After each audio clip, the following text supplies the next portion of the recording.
Seattle's Morning News. Dave Ross with Colin O'Brien and Chris Sullivan. So, what does it feel like to get the COVID-19 vaccine?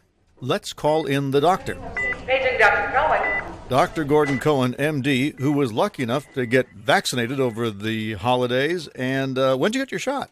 I got it on December 26th, the day after Christmas. Well, Merry Christmas to you. So, which one did you get? I ended up getting the Pfizer vaccine.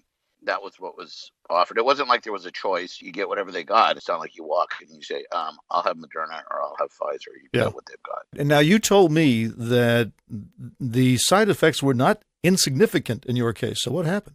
Yeah, it's sort of interesting. I didn't really know what to expect. So the vaccine actually took literally 3 seconds. And I'm not joking when I say 3 seconds. The guy did it so fast I didn't even know it happened. So it was not painful to get the actual injection.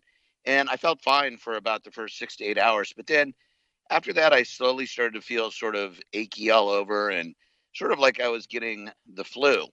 What was interesting is, if you recall, we talked about that 17 days earlier, I'd actually had surgery on my neck. I'd had a cervical disc replacement for cervical stenosis. And following my surgery, I had relief of all the pain that I had before the surgery, and I just had a few days of post-operative pain, and then I felt fine. But what was interesting is, over the course of the day, that pain came back, both the preoperative pain and the post-operative pain.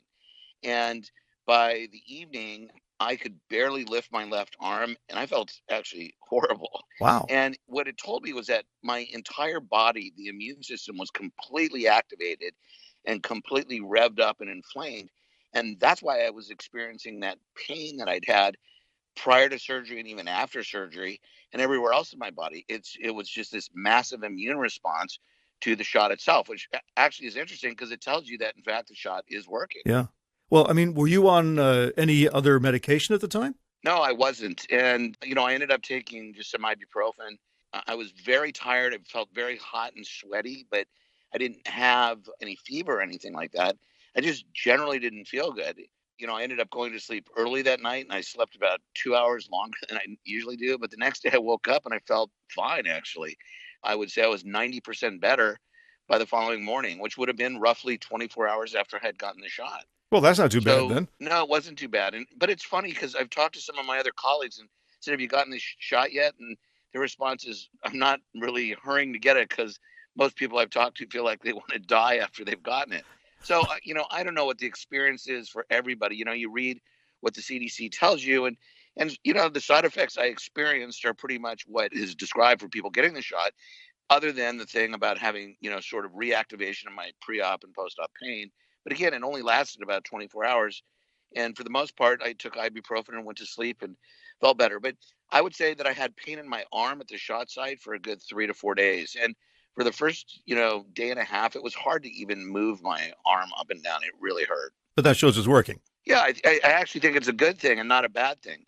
But, as we know, and we've heard that some people get really sick after the second vaccination. And, people have described, chattering of their teeth to the point where they almost crack and things like that. So I'm actually scheduled to get the second vaccine. It'll be 19 days after the first one, just based on my appointment slot. And I'm not necessarily looking forward to it, but you're going to get it though, right? Yeah, of course I'm going to do it.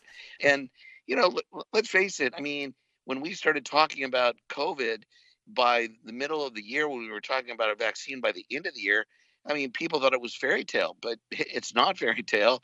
I mean, millions and millions of people got vaccinated before December the 31st, when we thought that basically zero people would be vaccinated. It's a little disheartening to hear people saying, well, people aren't getting vaccinated fast enough, when we didn't even think we would have a vaccine. They're saying that you're not going to have full immunity until 3 to 4 weeks after the second shot. So, I'm still treating it as though I don't have it. I think that if tomorrow in the hospital I was confronted with a COVID patient, and, I am on a fairly regular basis having to do, surgical procedures on them, I would still treat it as though I haven't had any vaccination. So I would still wear all the appropriate personal protective equipment. Now, people who have had COVID already have been a little less diligent about the amount of PPE they're using. They're using pretty much typical masks and so forth, and no one's gotten sick. So there is some immunity that's conferred as a result of having had the illness.